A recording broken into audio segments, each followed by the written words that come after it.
ईशानचं क्लासमध्ये अजिबात लक्ष नसतं. मिस्टर माझगावकर, काल हे सगळं मी ईशानच्या मावशीशी बोलले. मला माहीत आहे तुमच्या घरातली परिस्थिती आणि त्याबद्दल मला सिंपती सुद्धा आहे. पण तो अभ्यास करत नाही, इतर मुलांशी भांडतो. एक मिनिट. तो भांडत नाही. वर्गातली मुलं त्याला डिवचतात, त्याचा त्याला त्रास होतो. अहो पण मग तसं त्याने आम्हाला सांगायचं ना. तो दिलेला होमवर्क सुद्धा पूर्ण करत नाही. नाही बघा, तो जर होमवर्क करत असेल तर ती जबाबदारी आमची आहे.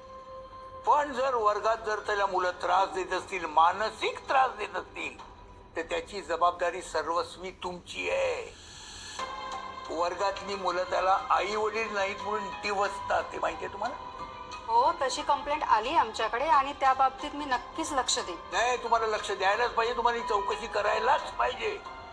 जी मुलं त्यांना त्रास देत असतील त्यांना शिक्षा ही झालीच पाहिजे. आणि जे पालक या मुलांना पाठीशी घालत असतील त्यांना समज दिली गेलीच पाहिजे.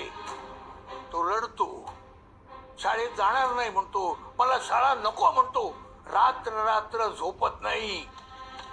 अशा वेळेला एक क्लास टीचर म्हणून त्याला मानसिक आधार देणं हे तुमचं कर्तव्य नाही आहे का? कारण शाळेत असताना तो तुमच्या देखरेखीखाली असतो. बिचाराचे आई वडील या जगात नाही, हा काय त्याचा दोष आहे? त्याला आई वडिलांची आठवण येऊ नये म्हणून प्रत्येक क्षण जपतो. आणि यावेळी वर्गातली मुलं जर त्याच्या जखमेवरच्या खपल्या काढत असतील तर त्या मुलाने काय करायचं? तुम्ही ईशानच्या मावशीकडे त्याच्या तक्रारी केल्या आहेत, मला कळलंय. पण आता त्या मुलांच्या तक्रारी घेऊन मी तुमच्याकडे आलोय. आणि तुम्ही त्याची दखल घेणार असाल तर मला सांगा, नाहीतर नाईलाजाने मला प्रिन्सिपल साहेबांकडे जावं लागेल. हे बघा, इतकं टोकाला जाऊ नका. मी ईशानकडे नक्कीच लक्ष देईन. नाही, माझी टोकाला जाण्याची इच्छा नाहीये. माझं एवढंच सांगणं आहे की फक्त मुलांच्या शिक्षणाकडे लक्ष देणं एवढीच तुमची जबाबदारी नाहीये.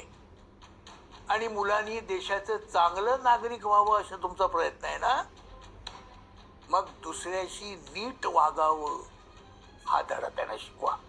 हो हो, याची मी पूर्ण काळजी घेईन आणि ईशानकडे मी पर्सनली लक्ष देईन. ठीक आहे. पण हे लक्षात ठेवा, त्या मुलांच्या पालकांना बोलवा आणि त्यांना समज द्या, नाहीतर नाईलाजाने मला दुसरं टोक गाठावं लागेल.